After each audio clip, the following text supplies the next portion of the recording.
Welcome to episode 44 of the Cycling Europe podcast. My name is Andrew Sykes.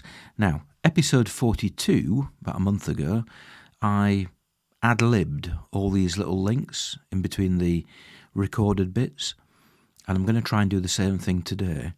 Just makes life a heck of a lot easier. In a few minutes, I'm going to be talking to Declan Lyons. Now, Declan, I only met him about, just over a week ago, because he was one of the people who was speaking at the online cycle touring festival, and he was one of the people who the organisers, Tim and Laura, had asked me to kind of host the event, introduce him, and then ask him the questions that people were asking online. And that went quite well, and I thought he was an interesting chap to talk to, so I invited him to talk again in a recorded interview for the podcast, and that's exactly what we're going to be hearing in a few minutes. He's going to be talking about the guidebooks that he's written, or more specifically the cycle routes that follow the Canal de la Garonne and the Canal du Midi in France. But more about that in a few moments. Incidentally, the Cycle Touring Festival, if you missed it, then you can actually go back and see a lot of the events that took place. It was all online, but if you go to the Cycle Touring Festival website, which is cycletouringfestival.co.uk, and you'll find links there. Most of the events were recorded and are now on YouTube, and I would especially recommend the talk given by Neil Whedon, where it was like a machine gun with his images, but it was very good, talking about the West Country. And I can assure you, after seeing the pictures in his presentation, you'll definitely want to head out down to the West Country if it's a place of Britain that you've yet to explore. I could also recommend Blanca Fernandez, her talk, which was all about cycling around most of the coast of Africa. She actually went to the first Cycle Touring Festival back in 2015 and was inspired to head off on her bike, which is exactly what she did, and she returned this year to the virtual festival to talk all about it. And fascinating story. Now, the one event at the festival that I missed, and I do need to go back and listen to and watch, is the one by Anna Hughes, and she talked about lockdown and the 52 rides that she took during a year of cycling through the pandemic. So there's loads of stuff there, obviously, once you've finished listening to the podcast. There's also Barry Godin, Simon Parker, Caroline Burrows. They're all regulars, or they have been regulars of the Cycling Europe podcast. You'll find them making contributions, plus loads of other people as well. And Declan Lyons. We'll come to him in a second. Now, before we do, I just want to say a thank you. For the last 6 months or so, I've been kind of asking people to help support the podcast by making donations, and lots of people have done so. They've been to cyclingeurope.org/support, and they've kindly given a small token of appreciation, donation, which makes the podcast and the website a lot more sustainable. I'm going to name check them, their first names at least. So thank you to these people: Jonathan, Stefan, Simon J, Corrine, Anthony, Caroline, Mark, Basil, Jed, Sean, David, Taras, Steve, Rachel, Simon M, Paul, Angus, Dale, Tim, Jeff, Gary, Declan, not the Declan we're going to be talking to, Claude, Matthew, Paul C, John, Dick, Kevin and Connor. Thank you all for making the contributions that you have done. It really does make the whole thing a lot more sustainable. If you want to support the podcast or the website, then please do. It would be very much appreciated. Go to cyclingeurope.org/support and you'll find all the details there. Now, I have to say, I've been on half-term holiday this week. It's been a rather productive week. I've interviewed Declan. We're going to hear that in a few moments. I also headed off to York on Tuesday of this week, I think it was, and I recorded an interview with a woman called Candy Whitmore, who is hoping to cycle much of the world over the course of the next few years. She's already done part of it, and we'll be hearing her interview in the next episode of the podcast. Apart from that, I've been planning my talk in Worksop, that's right. Unfortunately, all the tickets are sold for that. That's on the 12th of March, so if you're going to that and you happen to be listening to this, I'll look forward to seeing you in Worksop or just outside Worksop on the 12th of March. If you'd like me to come and speak to an event that you're organising, then please do get in contact, podcast@cyclingeurope.org. I'm off to see Mark Beaumont actually give a talk in Tadcaster on the 13th of April. That's an event that's hosted by Cycle Sense Bike Shop in Tadcaster. I'm not sure, but it may be that they've still got tickets available. So if you're anywhere near Tadcaster in Yorkshire, you may want to get in touch, because that event, it was delayed from lockdown. Well, I think getting on for 2 years ago, but I'm going to be going over there on the 13th of April to hear him speak, which is interesting because he did obviously appear on the podcast during lockdown itself. I think we've got to the bit now where I'm going to introduce Declan Lyons. He is an author. He's written 2 guidebooks about cycling the Canal de la Garonne and the Canal du Midi in the south of France.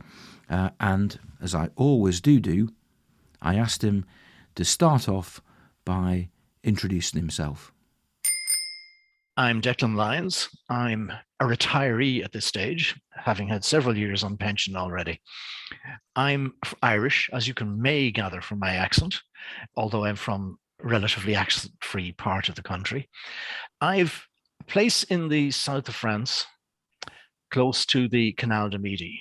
And while I've worked in the public sector, I've worked internationally, I've worked with European projects and things like that for my living, and I'm also a journalist, my passion really was cycling and enjoy. That's how I like to spend my holidays. So enjoying the particularly down there, enjoying the sunshine, the blue skies, and the cycle tracks, because France, as I'm sure you know, was very much in the fore of developing cycle tracks long before the UK and Ireland got in on the act. So there's plenty of well-developed and interesting cycle tracks. And you have written 2 guidebooks for Cicerone, one about cycling the Canal de la Garonne and one about cycling the Canal du Midi. If you could start by talking about where they start and where they finish, and also something about their history. Who built them? Why were they built in the first place? Well, the 2 canals are, as you intimated, very different. The first canal, the Canal de la Garonne, obviously it goes in 2 directions, but it runs from Bordeaux to Toulouse. Toulouse being a large city in the center of the country. It's called the Canal de la Garonne because it runs right beside the Garonne River. Its water supply comes from the Garonne River. So it's a fairly simple canal in that regard. It was built in the 19th century. The other canal is the Canal du Midi, and that runs from Toulouse, from the port where the Canal de la Garonne ends, the Canal du Midi begins. It's a much older canal. It was built in the 17th century and runs from Toulouse to Sète on the Mediterranean. To put them historically in context, the canals were posited by many, many people from Roman times onwards. People thought about the idea of building a canal to avoid having to go around the coast of Spain, which is 3,000 extra kilometers, but it's also a fairly stormy sea. It's an Atlantic, you're running down the Atlantic. And also there were a lot of pirates, wars, and things like that, making the journey difficult. Traveling across the country in, say, starting with the 17th century was very difficult. The roads were very poor. And indeed, transporting goods was extremely difficult because you had to do it by horse and cart. And the horses could only take a relatively small load. So the first canal was built by a man called Riquet, who came from Béziers. And he worked out or resolved the difficult problem that anyone looking at it before had faced, how to get water to the point where the canal is highest, that point, so that it could flow towards Toulouse and also flow then towards the Mediterranean.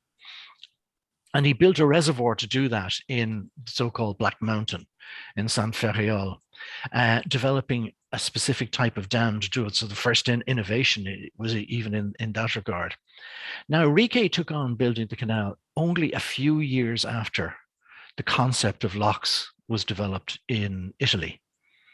So we're talking about the latter part of the 17th century, the 1660, that sort of period.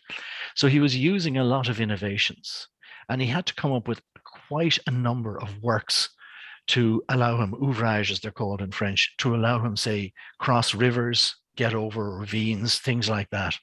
And he used, made very effective use of locks, but also these other, so aqueducts are extraordinary. And the fact that they've lasted for so long is a testament to how well they were constructed. Can I just ask why did he stop at Toulouse? Why did he not continue all the way to Bordeaux? Was there a reason to actually access Toulouse? Was Toulouse a centre of production of something that needed to be transported to the coast? Well, the simple answer is that the Garonne River flows from Bordeaux to Toulouse. Part of it is difficult to navigate, and that's why the second canal was built. But it is possible to transport goods by barge from Bordeaux to Toulouse, or it was in those days by dredging, etc., and building ports. But it wasn't particularly effective. And so in the 19th century, a much more if you like, in the Victorian age of engineering, and that an almost straight canal was built from the Garonne River just south of Bordeaux right to Toulouse. So that was where the second one came into play. Am I right in thinking, from what you've just said, is the Canal du Midi a far more spectacular canal in terms of its engineering, in terms of its infrastructure, as opposed to the Canal de la Garonne? Well, I think it's its history that adds to it. The fact that you're crossing, in many cases, say, aqueducts that were rarely tried before. You're really seeing tremendous innovation all the way along. The more interesting thing I find about the Canal du Midi in comparison with the two is that the Canal du Midi works with nature. So it goes around obstacles. It's very like a river. In fact, some of the original ideas were to try and canalize rivers before they came up with the Canal du Midi concept. So it's tremendous in that regard. You feel like you're cycling along a riverbank. Whereas there's no doubt about it, on the Canal de la Garonne, you're very definitely on a canal that was structured for that purpose. So I always see it in my mind as, in the Canal du Midi was very much working with nature, whereas the Canal de la Garonne, very much in the Victorian sense, was dominating nature. Okay, so that's the history, these two canals that meet in Toulouse. In modern times, as with many canals in Britain and Ireland and elsewhere, they've become very popular tourist attractions. When did people start using the canals as a leisure cycling route? Well, I think, the towpaths were always there during the time when the canals were commercially viable. So, and there was commercial traffic on the canals up until the late 60s. And so people were always there, able to cycle. I mean, obviously, at that time, there were diesel-powered barges as opposed to horse-drawn, but people were still cycling the towpath as a means of getting from A to B. So if you were going from one town on the canal to another, it was just as easy to cycle the towpath. So you can really go back, if you read your Simenon and Maigret, you'll find him referring to people cycling along the towpaths. He features canals quite a lot in his stories, but you'll find reference to it then. Where it became sort of touristy, and people like myself, people who dress up in funny colored clothes and odd shoes, that was really, I think, it took off in the 90s as they developed certainly in the Canal de la Garonne, because you've got a lovely tarmacadam towpath. That was really, it was in the 90s that they started developing that, and in 2000 then, in the early 2000s. If you remember former French Prime Minister Alain Juppé, he was he became mayor of Bordeaux in about 2000. I think it was 2004, sometime around that. And he really put a huge effort into cycling and developed a lot of the cycleways. An interesting thing that he did there was he made a lot of them D roads, departmental roads. And so that means they have to be maintained by the local authority to that standard. And the only difference between them and an ordinary departmental road is there's no cars allowed on it. There's no motorbikes, no motorized vehicles. So you've got a road without cars, essentially. That's an idea that we should adopt in Britain. Yeah, the route itself, actually, your guidebook split it up into two. You've got one guidebook for the Canal de la Garonne, and then there's one guidebook for the Canal du Midi. But actually in France, it is one continuous route called the Véloroute des Deux Mers, the cycle route of the two seas, the Atlantic and the Mediterranean. Did you consider just writing one book when you wrote your book? Well, I'll tell you, the idea of the Entre Deux Mers canal really is relatively recent. I'd say it was probably in the second decade of this century. So in 2012, 13. I really only began to notice it in 2016 or so, that sort of labeling. And a number of times you'll see it labeled as the Canal du Midi. The whole thing is the Canal du Midi. I didn't consider doing it as one book because I was being asked a lot about the Canal du Midi by friends and other people about cycling that because I live beside it. And so it was an immediate response to that was why I wrote the book. That's an interesting point you make about the Canal du Midi. And I think if you ask somebody in the street, if you said to them, where is the Canal du Midi? I think they would probably say, isn't that the canal that joins Bordeaux with Toulouse and then the Mediterranean? They wouldn't necessarily appreciate the fact that it is only half of the stretch of water that links Bordeaux with Sète. Yeah, the terminology, even the Canal de la Garonne, it used to be known as the Canal Lateral de la Garonne, and it was called the Canal Lateral in other places. The name has been kind of bandied around for a long time, but the Canal du Midi has always been the Canal du Midi. And in terms of cycling, you might not know the answer to this, or it might be simply in 50-50. Do people tend to go from Bordeaux to Sète or from Sète to Bordeaux on their bikes? I think more people come from Bordeaux to Sète because the prevalence of the wind from the Atlantic. There are good reasons to do that. If you start off in Bordeaux, you're starting off in an Atlantic climate. So you will get that bit milder weather for the first part. You'll also get more rain, obviously, pushed up against the Atlantic. But the wildlife is quite similar to what you'd find in the UK, in the south of the UK, certainly. But then as you move on, it gets hotter. So you've become seasoned to it by the time you get to Toulouse.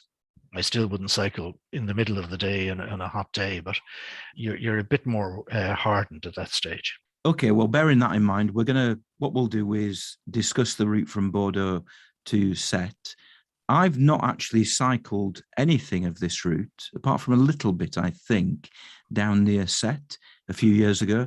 But I have been to Bordeaux, and Bordeaux is one of my favorite places in France. I think it's a beautiful city. And it's interesting that you mentioned Alain Juppé, because when I went, it must be back in 2006, 7, 8, something like that. Alain Juppé had decided to install the system of trams in Bordeaux.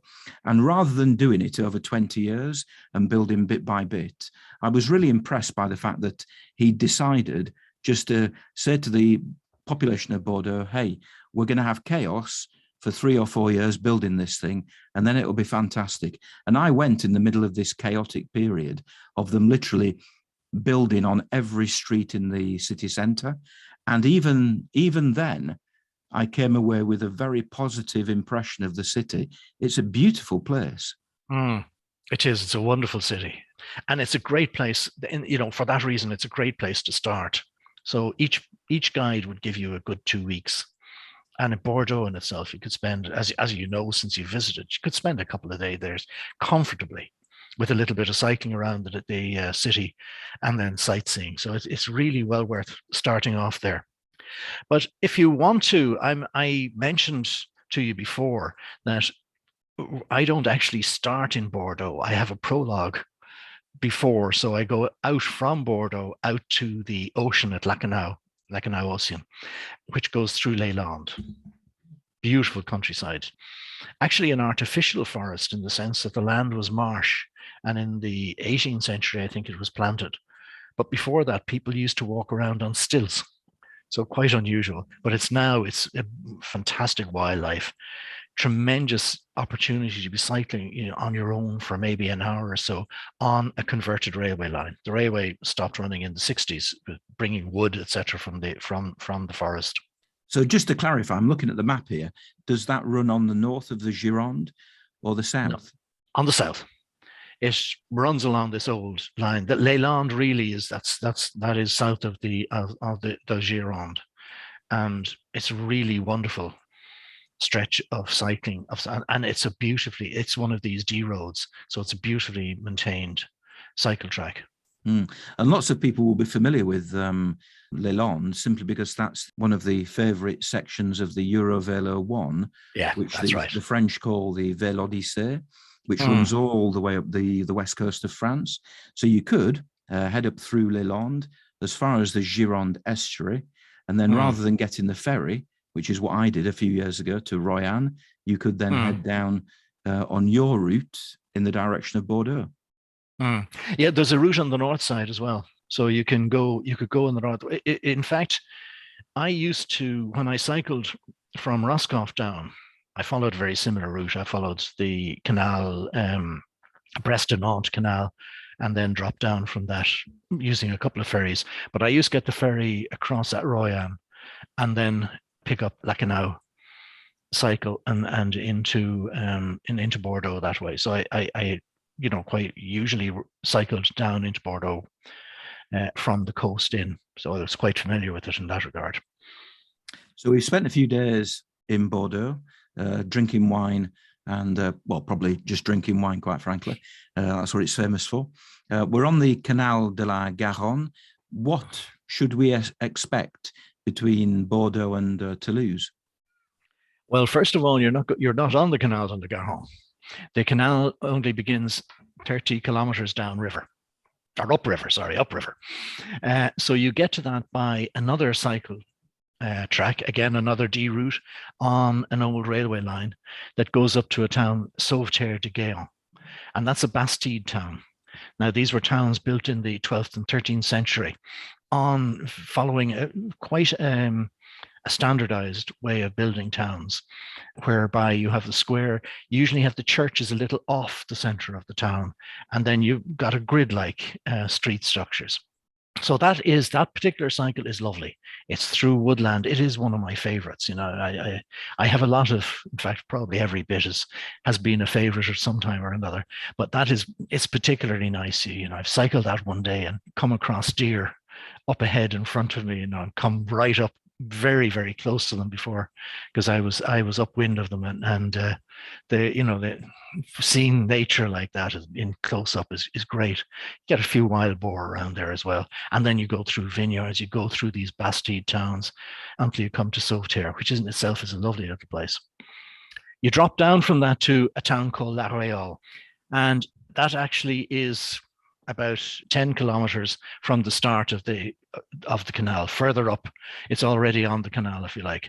So for completeness, if you're a bit of a nerd like I am, you can always turn right and do that part. So you've done the entire canal.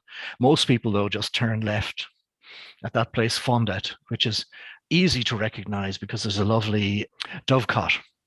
Just as soon as you come across the bridge on the canal, you'll see this dovecot. And you start cycling, and within, I suppose it's about a couple of 100 meters, you come to the first oddity, and that's the Matchstick Museum, a museum dedicated to works done made out of matches. And it also has a bit of local history stuff in it as well.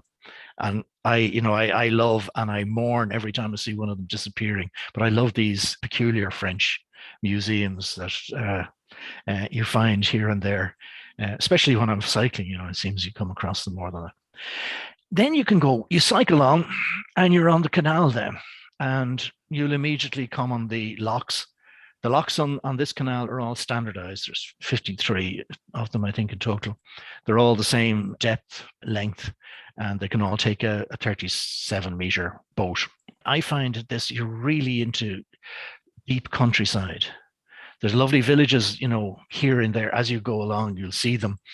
And, and that's why in the guidebook, I tended to go to them all just to see them. And indeed, you'll come across, it's about 20K, you come across your first campsite as well on the canal. So it's very, very attractive. Well, at that point, actually, perhaps it's worth talking about the accommodation options on the Canal de la Garonne to begin with. Are there plenty of campsites? Yeah, there's a good number of campsites. As you probably are aware, most of the campsites are only open in summer. So probably from May onwards, mid-May onwards, that they're open until September. So out of that, some people do wild camping, and there, occasionally you'll find one or two of them might be open for a bit longer, but you're probably not going to camp in February or March anyway. It's not particularly attractive. I'm not going to advocate wild camping because it's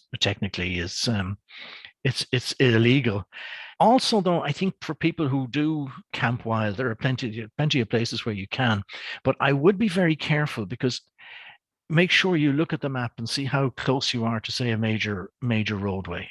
So anything like a large D road or an autoroute, if it's close by, I wouldn't advise rough camping, because it's, there is that risk that somebody can come very easily. You could be robbed or worse, and there's an escape route. Whereas if you are rough camping, make sure that it's off the road and it's only provisioned by small roads. What's the quality of the surface like on the towpaths? Oh, on the Canal de la Garonne, it's perfect.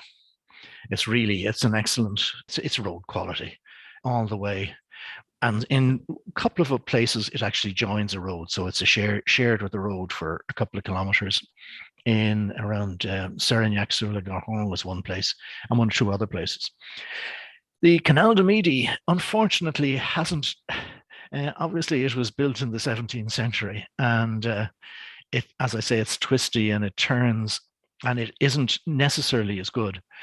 You're lulled into a false sense of security, because as you head out from Toulouse, it's tarmac and it's very, very good. And then you hit Port Lauriger, which is the place where the highest point in the canal, indeed, where the water supply comes into it. And then you cross a bridge and you hit some very rough terrain, lots of exposed roots from the plane trees that line it, and generally very mucky until close to Castelnaudary. So that's a tough enough bit. And then it varies as you go down. I'd say there's probably about 20K of it that's tough. Now, in my guide on the Canal du Midi, I advise against cycling the last part along the route from Agde to Marseille, where it goes into the Bassin de Thau. And the reason is that the bank there is very fragile. And you could go into the canal, because it could go from underneath you. It's undermined by boats. It's going through a nature reserve. So I think, to respect the canal, and it's also technically illegal to cycle that route according to the company that looks after the canals. So it's not supposed to be cycled, and I wouldn't advise you to cycle it, because you could be doing a lot of damage, and you could be damaging the very thing that people want to enjoy. But there's a lovely route to avoid it. The official route of the Canal de Deux Mers, the Two Seas Canal, does that actually take you away from the part of the Canal du Midi where cycling is banned? Yeah. I'm not sure whether because I haven't looked at their brochures recently, but certainly I have worked out a route to avoid it.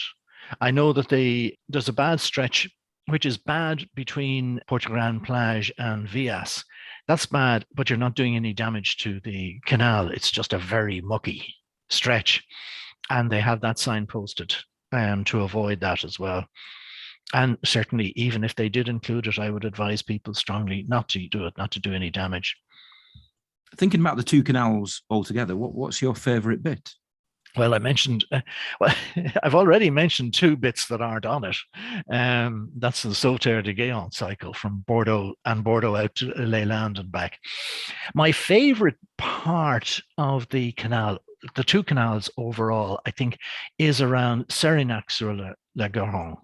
So that's a stretch between Bouzet-sur-Bèze and Agen.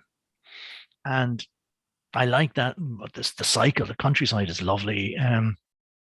It's kind of mixed agriculture. So you've got a lot of fruit growing in the area, but it's very rural, very pleasant. So that's what appeals to me. And there's also a couple of lovely detours or excursions that you can make. One to Nérac, which was the chateau of good King Henry, I think it was up there. That's about 30k, and it gives you a chance to climb a hill and get a good look down on the valley. And Port Saint-Marie then is on the other side takes you to the Garonne River.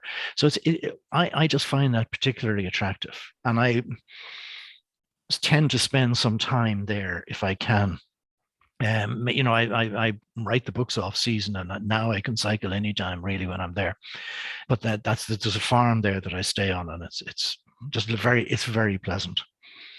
Yeah, I've just noted that you mentioned Bouzet-sur-Bèze. That's actually that section from just north of Bordeaux down to just south of Bouzet-sur-Bèze is actually part of the Eurovelo 3, interestingly. I didn't realise that. So actually, probably a good half of the Canal de la Garonne is on the Eurovelo network. And, there are works scheduled on the Canal du Midi to improve the towpath all the way along. So some of that's being done now. Unfortunately, obviously, due to COVID, I haven't been able to get out and about and look at it, but I know that there's some work is being done between the 9 locks in Béziers and Colombier. I believe there's some work being done there. We'll be back with Declan in a few minutes. Now, mentioned earlier that about 6 months ago, I'd asked people if they would be kind enough to start contributing financially to the podcast with a small donation, and a lot of people came forward and did exactly that. About 6-9 months ago as well, I also started asking people whether they were interested in contributing a short monologue, and we're now going to hear one of those monologues from a chap called Ian Yarroll. Now, I have to apologise to Ian. I had completely forgotten that he'd actually sent me the monologue that we're about to hear in a few moments. He was actually in one of the virtual audiences at the Cycle Touring Festival last week, and I saw his name and I thought, God, that rings a bell. I went back and lo and behold, he had indeed sent me a really interesting little monologue all about being not a bicyclist, but a tricyclist, if such a word exists. Now, Ian, well, he's an experienced cycle tourist, but after developing balance problems, he took up riding a recumbent trike. So here he is talking about his experiences of being a trikist. Hi, my name's Ian. I ride a recumbent trike, and I'm going to tell you a bit about why I think they can make a great alternative to a regular bike for touring. I haven't always ridden a trike. I've been cycle touring and bikepacking for over 15 years in Europe and the UK. These trips have taken me from Iceland to southern Spain, lots of places around Scotland and France and many other places as well. But about 2 years ago I thought these trips were going to end as I started to have balance problems that made riding an ordinary bike fairly hazardous. So I started looking at three-wheeled alternatives, initially without much enthusiasm. The only three-wheelers I knew of were small-wheeled shopping trikes or road bike type trikes, neither of which are very stable or easy to transport. What I needed was a trike that was not only stable but could also carry touring gear and could easily fold, so I could get it on a train or a plane or fit it in the back of a car. And it needed to be enjoyable to ride. Recumbent trikes are a bit niche, and I certainly had not come across them before, so I didn't really know what I was looking for. But after speaking to some helpful suppliers and trying a couple of trikes, I quickly decided on the so-called tadpole style of recumbent trike, which has 2 wheels at the front and 1 on the back.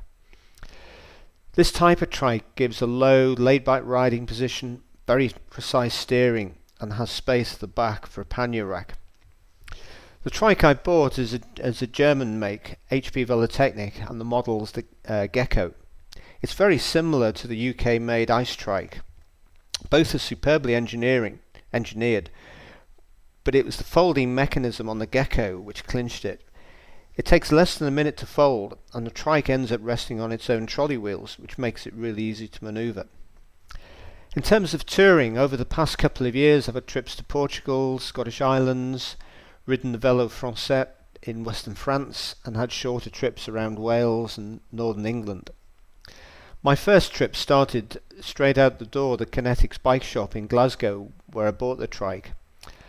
Straight into the city centre, train across to Greenock, and then ferries out to the islands for a few days riding. All very straightforward and a great start to my trike touring. The logistics for the trip to Portugal were also no different than going with a bike. Both Ryanair and EasyJet accepted it in its folded state. I just covered it with some packing and shrink wrap and paid the usual bike surcharge. After a fantastic week of riding in southern Portugal, we rode back into Faro Airport, just stopping on the way at a DIY shop to buy some bubble wrap and put the bike on the plane the same way as we'd normally do at the end of a trip. So, what's it like riding a trike? Actually, the first thing to say is the recumbent trikes are really enjoyable and great fun to ride. Very stable, comfortable, corner like go-karts, and are very quick on the downhills. Unfortunately, not very quick on the uphills. So touring by trike is slower, but it's a different experience. You see so much more as you're looking upwards and outwards rather than down at the road, and somehow it seems a more immersive experience, watching the sky, the trees, wildlife, so much more so than you do on a bike. Another part of the trike experience is the very comfortable ride, with a laid-back riding position, no pressure on your hands or being hunched over the handlebars. You also spend a lot of time talking to people whenever you stop, and that's the second thing to say about trikes really, is you mustn't mind getting a lot of attention. You get a reaction virtually every time you go out, and it's almost always positive. People wave, give you the thumbs up, drive alongside you to have a chat when you're riding uphill, and lots of cyclists are interested in the techie aspects of trikes and what it's like to ride. In Portugal, people were really enthusiastic about it. A lot of waving, flashing headlights, a lot of curiosity when you stopped at cafes and campsites. Probably the most frequent question I get asked is, don't you feel vulnerable riding a trike? Well, sure, riding on a fast main road sometimes is not a good experience, but then it isn't on a bike either. But on smaller roads and lanes, almost without exception, I find I'm given more space than I used to get on a bike, even from delivery drivers and tractors. I do have a high-vis flag with streamers and daytime lights, which definitely helps with visibility, but overall it's a really positive experience, and even in traffic, in towns, it's okay. One of the main things I've learned from my recumbent trike riding is there's so much more to cycling than just riding a conventional bike. There are many types of bikes and ways to cycle them. So if you're not riding, what you're riding at the moment doesn't suit you anymore, just look at the alternatives that are out there. Thanks for listening. If you want any more information on things to think about if you're considering buying a trike, have a look at my website, ridethebike.co.uk. I've also got lots of stuff on there about trips I've done, both on bikes and trikes. Thanks, Ian, and I can only apologise for having forgotten that you'd sent me that. Mea culpa. Completely my fault. I apologise, and that was really interesting. Please do go and look at Ian's website to find out more about his travels on his tricycle. Trikist, that's the wrong word, that's what I used immediately before he started speaking. Tricyclist, I think is probably a better word. Anyway, if you're interested in listening to actually more of the monologues that we've featured over the course of the last 6-9 months, then have a listen to episode 43. That's the previous episode of the podcast, because what I did, I brought together the various people who'd contributed into one podcast, because I think that they're not kind of an add-on, an extra thing. They're actually a really interesting part of the podcast. So Lawrence Warren, he spoke about his friend Colin Martin, who sadly died shortly after Lawrence had recorded that piece about his travels around the world. There's a connection with episode 46, which is the one I'm not going to tell you too much about, but that's the one I'm potentially, hopefully, going to record on Friday of this coming week down in London. Can't say too much about that at the moment, but there is a connection between Lawrence, Colin, and the person I'm going to be speaking to. Caroline Burrows, mentioned her earlier. She is also featured in that previous episode, number 43. She provided a monologue. Laura Massey-Pugh, she did, about her plans to cycle around the world on a tandem. Robin Watkins talked about cycling in Czechia. Simon Garland, who provided a rather comical view of cycling down the Rhine. So if you go back to episode 43, you'll be able to hear all those people speaking. Now, back to Declan Lyons. We were talking about cycling in France it's known as the Véloroute des Deux Mers, the cycle route of the two seas, because it joins the Atlantic down to the Mediterranean. And we're now going to go back to that interview, and I think I'm about to ask him about a city that I've never visited, which is the city of Toulouse, which kind of is the end of the Canal de la Garonne and the start of the Canal du Midi. What's the area around Toulouse like? I mean, Toulouse is a major industrial city of France. I've never actually been to Toulouse. It's known as the Pink City, La Ville Rose. Is it very industrial? Do you feel as though you're in an industrial area, or is it quite an isolated place? It's a beautiful historic city. The capital in the centre is made of these rose bricks. There are plenty of attractive buildings and museums and everything. It's a very cultured city. It's also a very well-off city because it is industrial, but it's the aeronautics and space research centre. So it tends to be quite a wealthy city, certainly in the, if you like, in the central, the old part of the town. The great part about it, though, is that as soon as you cross the Périphérique, the road that runs around the perimeter of Toulouse, and you cross that on an aqueduct, it's almost as if you've left the city behind totally. Now, there's still a city, if you like, off to your left and to your right, but the part along the canal is quite rural and quite empty. That stretch, though, the one thing about it is you know it on a Sunday or a Saturday. At the weekends, you'll know that you're near a city because the cycle track, you'll have a good number of people, cycling back and forth out for the day from Toulouse. I mean, but that's anywhere where you have a large conurbation, you're going to have something like that when you've got a lovely facility like that. Yeah, and I suppose the fact that lots of people do fly down to Toulouse. Lots of people fly down, presumably with their bikes, and set off from Toulouse, either heading north to Bordeaux or heading south and east towards Sète. Yeah, the place where you'll see some industrialization or sort of a very urban area is as you cycle into Toulouse on the Garonne canal. Lately it has been, you'll find that you've homeless people living on camping and living in shacks, particularly not on the bank you cycle on, but the other bank across. That would be about the only place where you're aware of urban life in, let's say, its least attractive version. Is there much infrastructure that has been put in place, apart from perhaps a bit of signage? Is there much infrastructure that's aimed at cyclists? The tourist people there have become very cunning. I used to cycle, when I cycled from Bordeaux down to Toulouse, I used to cycle straight on. That was before I had the idea of writing the book. So I just cycled straight from Bordeaux along this track. And you'd stop maybe in Valence is one of the places I'd stop, Agen or something like that. Then they start putting up these signs telling you, 3K to such and such a place. and, you know, it's got an interesting this, that, or the other. You know, I'm naturally curious. So I say, oh, well, I'll go up. It won't take any more than 10, 15 minutes. So 2 hours later, as you finish up your lunch, and you suddenly realized that you've now spent half a morning doing, say, 40K when you had anticipated doing 70 or 80K. And then you head off, and then, you know, a few hours later, you'll see another one of these signs, and it'll pique your interest again. And before you know, you've cycled less than half of what you had planned to do. But it makes it very attractive.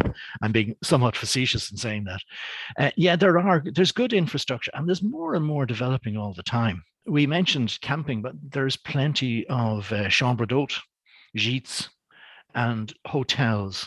Although the relay hotels, you know, the ones that truck drivers tend to favor, they're disappearing now, unfortunately. So they wouldn't necessarily be the best quality, but they did great food, and they were always full of curiosity and interest. They're disappearing, but there's other hotels, plenty of hotels along the way now. I've never been stuck for accommodation. Cycling blind, if you like, without any booking in advance. Occasionally I might, when I get to a certain point, I'll ring someplace 10 or 15K ahead and make sure they have room for me, because there might be options in between. But that's about it. You know, I've never been stuck. Well, we're going to talk about your experiences of writing the books in a few moments, but just one last question about the route itself. How long would you recommend people take from Bordeaux down to Sète? Well, I've taken 20 something years on it. So 22 years, but it depends on what you want to do. I mean, I've written it for people who want to tour. So if you really want to do, say, 120K a day, it's only going to take you 5 or 6 days, you know, so, but you won't see anything. To see things properly, I would suggest maybe giving a good, at a very minimum, 6 or 7 days to each canal. That would be a minimum. That would be on the assumption that you're going to come back and do the rest of it, you know, again. So would you perhaps recommend that if people don't have more than 2 weeks available to them, they perhaps cut it short a bit and just do one of the canals at once and come back the following year or in the future to do the other one? Yeah, I think that would be my advice, and maybe get a little bit of experience. If you did the Garonne first and then go, you know, so the 40K along the Canal du Midi, just if you wanted to get a bit of experience of it. But I wrote the books with the idea that you could spend a good fortnight going on the expeditions, or, you know, whatever you fancy doing. But I think also, I mean, like with any tour, you want to spend time in places as well. Yeah, absolutely. To the guidebooks themselves, when were they originally written? When did you originally start researching them? The first one I wrote was the Canal du Midi, and the first edition came out in 2009. Second edition, I came 2017, I think. I started researching them in the years before. We bought our first house in Portugal, the village where we're in 2000. You know, I'd even started looking at the canal before that, because I was looking for a house.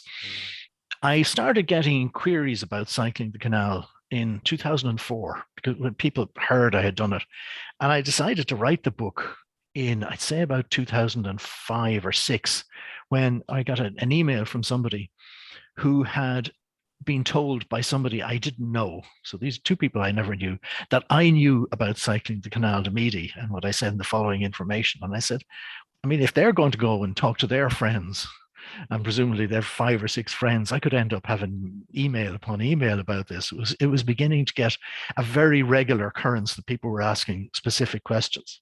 So that fed into the research, because I knew the type of things that people were asking about, as opposed to maybe just going blind. Then I had always been researching it anyway. I had lots of books about it. I'd been looking at the wildlife and that, but I began to do it rigorously then in 2007, I think it was, and then spent 2007, 2008 going down and doing it practically meter by meter. If you're writing a guidebook, you've got to make sure that your facts are correct. You can't, it's not like writing a travelogue like I've written. And basically, if you want to, you could, I'm not suggesting that I did, but you could, if you wanted, just make the whole thing up. But you can't do that with a guidebook, because people are relying on the information that you're providing. That must detract a lot from actually the cycling bit of of the route. I found it fascinating and still do. I'm still quite likely to pull up suddenly. So if you should see me cycling ahead in front of you, don't go too fast, because I'm quite likely to stop and go across the path to look at something. And it might be just an unusual ditch. I found it very interesting because the more you look at it, the more you find out. I mean, and you cannot but have huge admiration for Pierre-Paul Riquet on the Canal du Midi, for instance. I mean, his work in doing that was so innovative for its time. It was considered to be the greatest piece of engineering work since the Romans. So you come to something like the Malpas Tunnel. He built that in 10 days. It's about 150 meters long? He built it in 10 days because he was afraid that the local authority had sent to the king to order him not to build the tunnel. So they built the whole thing in 10 days. I mean, it's an extraordinary feat. And you find out, when you're looking at history and you find out things like that, it's great. Then you go and look at the thing and you see how it works. So it's that in itself is very interesting. And then the wildlife, for me, because I trained originally as a zoologist, the wildlife is fantastic, and indeed the botany. I've just realised, actually, I must have cycled more of this than I thought. I cycled from Sète, and I remember going to Béziers. And one of the reasons I remember going to Béziers is that Pierre Riquet, he was born there, yeah? Yes, he was born there, and he's everywhere. He's everywhere. There are statues to him. There are roads named after him. He's kind of the local hero in Béziers, isn't he? Yeah, he is, yeah. So I must have cycled that bit from Sète to Béziers, which actually is a decent proportion of the first part of the route. So I correct what I said earlier about having... and you would have passed close by to the village where I live, yeah. If only I'd known at the time, I would have come and pitched my tent in your garden. How about getting to either end? I suppose if you want to go to Toulouse, the easiest option is to get the plane, although you can get the TGV down to Toulouse. If you're going to Bordeaux or Sète, or indeed coming back from those two places, what are the easiest options if you don't want to drive all the way down there? Well, if you want to fly, certainly you can fly to Bordeaux, a very good airport there. As you said, you can fly to Toulouse, you can fly to Carcassonne, which is halfway along the canal, but it's actually, the airport is very close to the canal. You could, in fact, wheel your bike out of the terminal building and within 10 minutes be on the canal. Then there's an airport in Béziers, and also there's an airport a bit further on in Montpellier, and there's good cycle tracks to Montpellier as well from Sète, or close to Sète anyway. So you've plenty of air options. The trains, the ordinary train, the intercities, they're very good. They take bikes, TER, Corail, they're good. Although, one piece of advice, don't get it on late Sunday afternoon from Bordeaux down to anywhere along the line, because it's absolutely jam-packed and it's full of other cyclists as well, all fighting to get their bikes into very crowded carriages. So you can do that. And of course, you can cycle down to it as well if you have a bit of time. And there is this bus, isn't there, that goes from Britain, the European Bike Express, that I think one of their routes is down to the Atlantic coast, and one of them is down to the Mediterranean coast. Presumably that's a good option. Yeah. Oh, yes, that would be. Now, it's something I've never used because obviously it works from the north of England. So it would take me more time to get onto it than it would to cycle down directly, getting the ferry from Rosslare to Roscoff, for example. Okay, just to finish with, basically you've sold cycling the Canal du Midi and the Canal de la Garonne to me, certainly, and I'd love to do it at some point in the not too distant future. Anywhere else in France that you would particularly recommend as a place to go cycling? Yeah, the other place I really like, it's another canal. I tend to be water oriented. There is one thing about canals. They're built so as they don't go up and down too much. And I'm going to immediately mention the Brest-Nantes Canal, which goes up and down quite a lot because it's actually canalized rivers. I think there's 7 rivers joined by little bits of canal. And it was built by Napoleon to have a secure route from the Atlantic to Nantes without having to go in the Channel Tunnel when he was engaged in various different wars. So it's a totally uneconomic canal system. I don't think you could really commercially, it could have ever been successful because they're just huge number of locks. That I love because it goes through extraordinarily attractive countryside.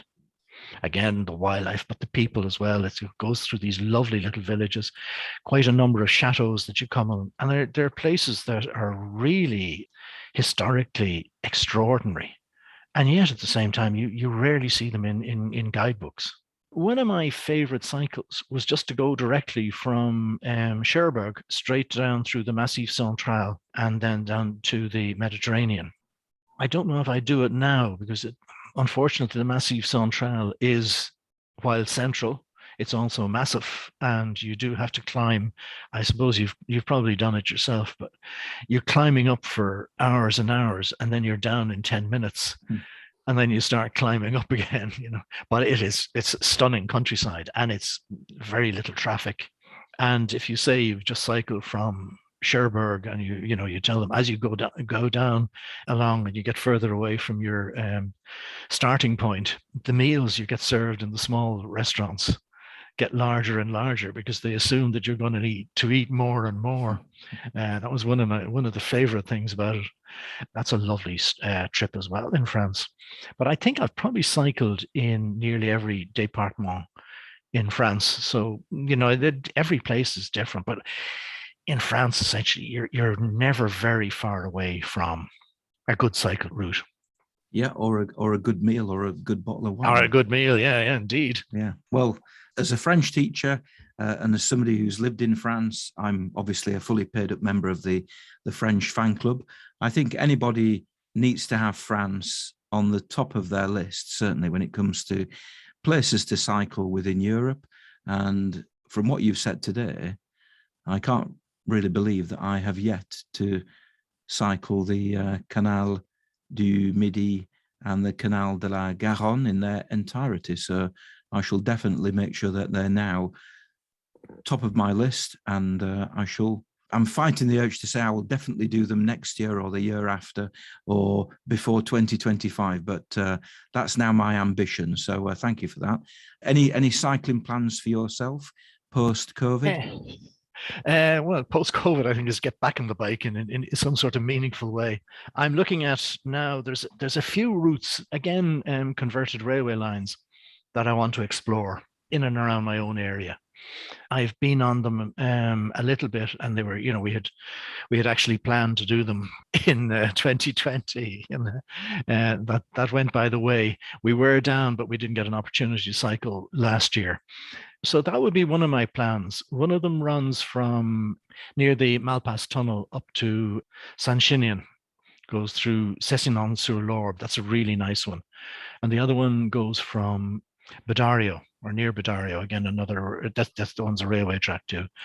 And that runs through beautiful countryside. So I'm looking forward. They're the two I'm planning to explore. So I'll probably do them out and back both, so that they're two I plan. Nothing more daring than that, I don't think. A few ideas again. I'd like to get back to the Brest-Nantes Canal because it's 4 years now, 5 years since I cycled it, and it's lovely to go back and reacquaint yourself with these places. I have to say, I take my hat off to you for your ability to remember all the names of these places that you have written about and that you've travelled through and cycled through. I'm looking at the map here, and I would struggle to remember quite a few of the places that even the ones I know relatively well. So congratulations. It's a feat in itself.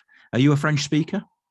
I have a little French, yeah. I've noticed in the last while, because 2 years I haven't spoken French and only watched a little bit of French television. It's really gone down. So I'm looking forward to getting it back to its proper state, because by virtue of the fact I was cycling in France since 95, I was doing long trips in France from the year 1995 onwards. You had to have quite good French in those days to get by, and to if you're going to spend 3 weeks or a month in a place, you had to, you obviously, for company, you were going to have to be able to speak to local people. So I'm looking forward to getting my French back to some decent level again. Yeah, I think that's still the case. I think if you venture outside the main cities and main big towns, if you want to really experience any country, you've got to have a smattering at least of the language, just to interact with the locals. Because the chap who is leaning on his gate in the little village where you find yourself to be lost is not going to speak a word of English. So you need to ask him whether it's left or right, or straight on, or abandon all hope and go home. I would always recommend being able to have a little bit of the local language. Well, I agree. One year I cycled from Roscoff down and I forgot my maps. So I just went by the sun, but that required quite a lot of conversations with people at crossroads, trying to explain to them that, well, I didn't really know where I was going to go next, but I wanted to go somewhere that would eventually lead me to the Mediterranean. That's fine if you were up, say, down around Bordeaux or something like that. But when you're up in the middle of the Vendée, in a very small village, it seems very peculiar indeed. And the general consensus is that you probably are mistaking the Mediterranean for something else, and they'll then send you off towards the Atlantic, So that was one time that I always remember that, because I had very few wrong turnings thanks to all of the people that I asked along the way. And it was really an adventure. It brought me to places, now I've forgotten, but they were, extraordinary little villages that I would never have come across. And I think that's maybe one of the things you've got to think about when you have these wonderful cycle tracks, that there's a whole mass of France then that you're missing if you stick only to those. Yeah, I couldn't agree more. Well, that's been fascinating. So thank you for that, and good luck on your future travels. And I hope you get back to France sometime soon. Well, I'm going in a couple of weeks. In less than 2 weeks, I'll be down there. All right. Well, in that case, bon voyage. Merci beaucoup. So that's nearly it for episode 44 of the Cycling Europe podcast. Thank you to Declan Lyons. Both of his books are available from Cicerone, the Canal de la Garonne and Canal du Midi cycling guides. Thank you to Ian Yarroll. And again, my apologies for the slight delay in getting his monologue actually broadcast on the podcast. I may see you, who knows, in Worksop on the 12th of March. I may see you on the 13th of April for the event which is being hosted by Cycle Sense in Tadcaster, where Mark Beaumont is going to be speaking.